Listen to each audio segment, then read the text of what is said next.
was Layla, Tequila Layla, as she was known to her friends and her clients.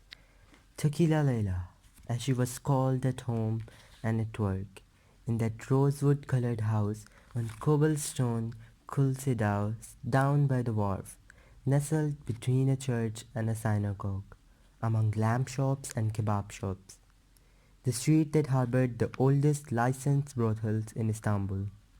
Still, if she were to hear you put it like that, she might take offense and playfully hurl issue.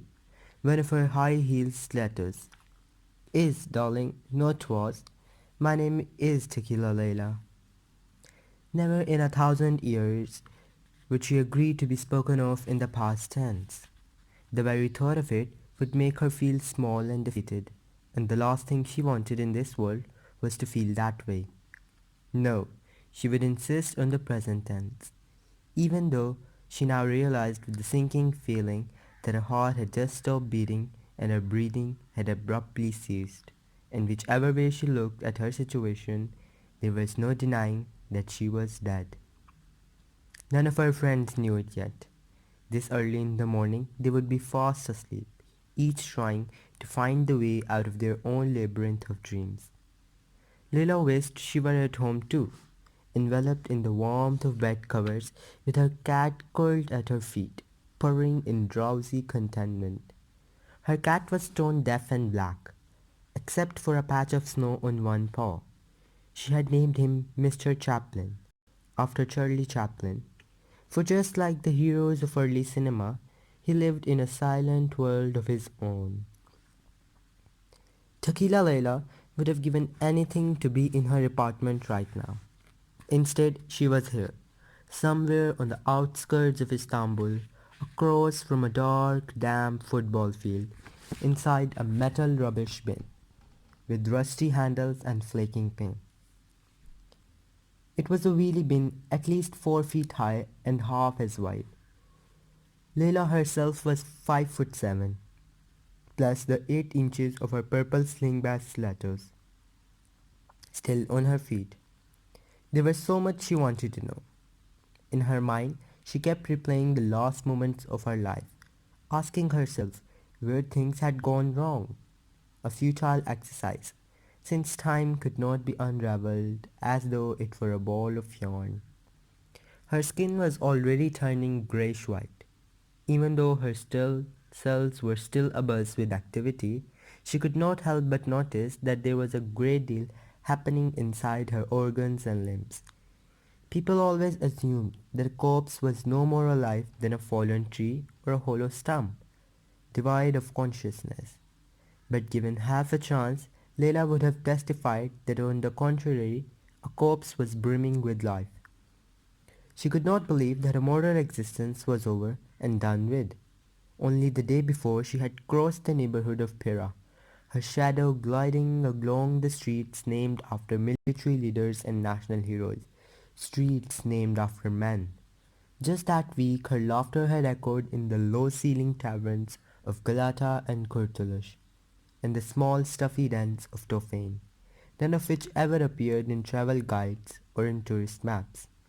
The Istanbul that Laila had known was not the Istanbul that Ministry of Tourism would have wanted foreigners to see.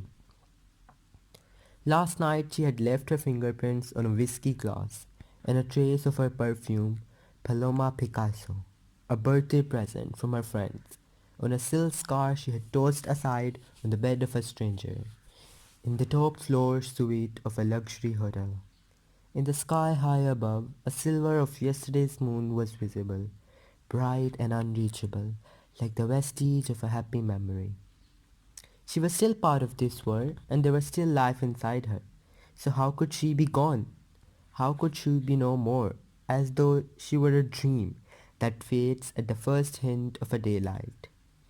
Only a few hours ago she was singing, smoking, swearing, thinking. Well, even now she was thinking. It was remarkable that her mind was working at full tilt, though he knew for how long. She wished she could go back and tell everyone that the dead did not die instantly, that they could in fact continue to reflect on things, including their own demise. People would be scared if they learned this, she reckoned. She certainly would have been when she was alive, but she felt it was important that they knew. It seemed to Layla that human beings exhibited a profound impatience with the milestone of their existence. For one thing, they assumed that you automatically became a wife or husband the moment you said I do. But the truth was, it took years to learn how to be married. Similarly, society expected maternal or paternal instincts to kick in as soon as one had a child. In fact, it could take quite a while to figure out how to be a parent, or grandparent for that matter. Ditto with retirement and old age. How could you possibly change gears the moment you walked out of an office where you had spent half your life and squandered most of your dreams? Not that easy. Leila had known retired teachers who woke up at 7, showered and dressed neatly, just to slump at the breakfast table, only then remembering they no longer had a job. They were still adjusting. Perhaps it was not that different when it came to death. People thought you changed into a corpse the instant you exhaled your last breath. But things were not clear cut like that.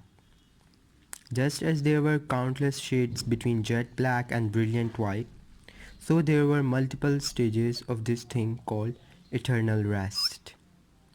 If a border existed between the realm of life and realm of afterlife, Layla decided it must be as permeable as sandstone. She was waiting for the sun to rise. Surely then someone would find her and get her out of this filthy bin.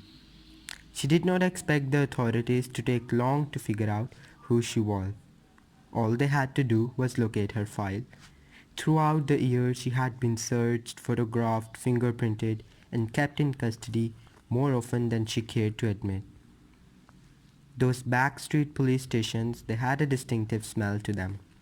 Ashtrays piled high with yesterday's cigarette butts, dregs of coffee in chipped cups, sour breath, wet trash, sharp stench from the urinals that no amount of bleach could ever suppress. Officers and offenders shared cramped rooms. Leila had always found it fascinating that the cops and the criminals shed their dead skills on the same floor, and the same dust mites gobbled them up, without favor or partiality. At some level, invisible to the human eye, opposite blended in the most unexpected ways. Once the authorities have identified her, she supposed they would inform her family. Her parents lived in the historic city of Van, 1,000 miles away, but she did not expect them to come and fetch her body, considering they had rejected her long ago. You've brought us shame. Everyone is talking behind our backs. So the police would have to go to her friends instead. The five of them: Sabotage Sinan, Nostalgia Nalan, Jamila, Zainab, and Hollywood Humera. Tequila Layla had no doubt that her friends would come as fast as they could. She could almost see them sprinting towards her, their footsteps hurried and yet hesitant, their eyes wide with shock and a sorrow still incipient, a raw grief that had not sunk in, not just yet. She felt awful for having to put them through what was clearly going to be a painful ordeal. But it was a relief to know that they would give her a brilliant funeral. Camphor and frankincense, music and flowers, particularly roses, burning red, bright yellow, deep burgundy, classic, timeless, unbeatable. Tulips were too imperial, daffodils too delicate, and lilies made her sneeze. But roses, they were perfect, a mixture of sultry glamour and sharp thorns. Slowly, dawn was breaking. Streaks of color, peach bellinis, orange martinis, strawberry margaritas, frozen negronis, streamed above the horizon, east to west. Within a matter of seconds, call to prayers from the surrounding mosques reverberated around her. None of them synchronized. Far in the distance, the Bosphorus, waking from its turquoise sleep, yawned with force. A fishing boat headed back to port, its engine coughing smoke. A heavy swell rolled laughingly toward the waterfront. The area had once been graced with olive groves and fig orchards, all of which were bulldozed to make way for more buildings and car ranks. Somewhere in the semi-darkness a dog was barking, more out of a sense of duty than excitement. Nearby a bird chirped, bold and loud, and another one trilled in return, though not as jovially. A dawn chorus. Leila could now hear a delivery truck rumble on the pock-marked road, hitting one pothole after another. Soon the hum of early morning traffic would become deafening. Life at full blast. Back when she was alive, Tequila Leila had always been somewhat surprised, unsettled even, by people who derived satisfaction from speculating obsessively about the end of the world. How could seemingly sane minds be so consumed with all those crazy scenarios of asteroids, fireballs, and comets wreaking havoc on the planet? As far as she was concerned, the apocalypse was not the worst thing that could happen. The possibility of an immediate and wholesale decimation of civilization was not half as frightening as the simple realization that an individual passing had no impact on the order of things, and life would go on just the same with or without us. Now that she had always thought it was terrifying. The breeze shifted direction, whipping across the football field. Then she saw them, four adolescent boys, scavengers out early to sift through rubbish. Two of them were pushing a cart packed with plastic bottles and crushed cans. Another with slouched shoulders and buckled knees, tagged along behind, carrying a grimy sack containing something of great weight. The fourth, clearly their leader, was walking ahead with a distinctive swagger, his bony chest puffed out like a cockerel in a fight. They were making their way towards her, joking among themselves. Keep walking. They stopped by a waste container across the street and started rummaging through it. Shampoo bottles, juice cartons, yogurt tubs, egg boxes. Each treasure was plucked and piled onto the cart. Their movements were deft, expert. One of them found an old leather hat. Laughing, he put it on and walked with an exaggerated, uppity strut, hands tucked into his back pockets, mimicking some gangster he must have seen in a film. Instantly, the leader snatched the hat away and placed it on his own head. Nobody objected. Having picked the rubbish clean, they were ready to go. To Leila's dismay, they seemed to be turning back, headed in the opposite direction. Hey, I'm over here! Slowly, as though he had heard Leila's plea. The leader lifted his chin and squinted into the rising sun. Under the shifting light, he scanned the horizon, his gaze wandering until he caught sight of her. His eyebrows shot up, his lips trembling slightly. Please don't run away. He didn't. Instead, he said something inaudible to the others, and now they too were staring at her with the same stunned expression. She realized how young they were. They were still children, mere striplings, these boys pretending to be men. Their leader took the smallest step forward, and another. He walked toward her the way a mouse approached a fallen apple, timid and uneasy, but equally determined and fast. His face darkened as he drew closer and saw the state she was in. Don't be afraid. He was by her side now, so close she could see the whites of his eyes, bloodshot and fleckled with yellow. She could tell that he had been sniffing glue. This boy, who was no older than 15, whom Istanbul would pretend to welcome and accommodate, and when he least expected it, throw aside like an old rag doll. Call the police, son. Call the police so they can inform my friends. He glanced left and right, making sure there was no one watching, no surveillance cameras nearby. Lurching forward, he reached for Layla's necklace, a golden locket with a tiny emerald in the center. Gingerly, as if afraid it might explode in the palm of his hand, he touched the pendant. Feeling the comforting chill of the metal, he opened the necklace. There was a photo inside. He took out the photo and inspected it for a moment. He recognized the woman, a younger version of her, and a man with green eyes, a gentle smile and long hair, combed in a style from another era. They seemed happy together, in love.